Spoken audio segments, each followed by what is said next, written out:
ભાઈ ઠાકર ભેરું આપણે હવારના પોરમાં વહેલા ઉઠીને પેલું કામ તુહી ઠાકર એટલે કરી લીધા પૂજાપાઠ. ગોર બાપાએ ગાંગરીને બગાડ નાખ્યું ભૂંગળું એટલે આપણે કરી નાખ્યું રિપેર. ત્યારબાદ યજમાનને ભૂદેવ આવી ગયા મંદિરે અને તમને ખબર ન હોય તો કહી દઉં, આજે આ છે આપણા શીતળામાના પ્રાણ પ્રતિષ્ઠાનો બીજો દિવસ. થોડી વારમાં આપણે શીતળામાને પાણીમાં પ્રસ્થાપિત કરી દીધા અને ત્યારબાદ બહાર કાઢી અને માતાઓ બહેનોને દર્શન કરવા માટે પણ બોલાવી લીધા.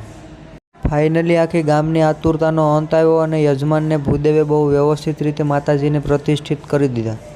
યજમાન દ્વારા બહુ સરસ રીતે માતાજીને ચૂંદડીને હાર ને એવું બધું પહેરાવી દીધું ને હવે સમય થઈ ગયો છે બીડું હોમવાનો, તો બીડું પણ બહુ વ્યવસ્થિત રીતે હોમી દીધું. શીતળામાની પ્રાણ પ્રતિષ્ઠાનો કાર્યક્રમ પૂરો અને આપણે નીકળી ગયા ઘરે. ઘેર આવીને આ હાવજો હારે કરી લીધી મુલાકાત. એને મને દીધી ગાળ્યું કારણ કે આપણે એને 2 દિવસથી બાંધીને રાખેલ છે. હું કેવું આ સાથે આજનો દિવસ આપણો પૂરો છેલ્લે વગર લીધો. આપણે હાર્મોનિયમ સાંભળતા જાવ ને કોમેન્ટમાં કોમેન્ટ ઠોકતા જાવ. કોઈ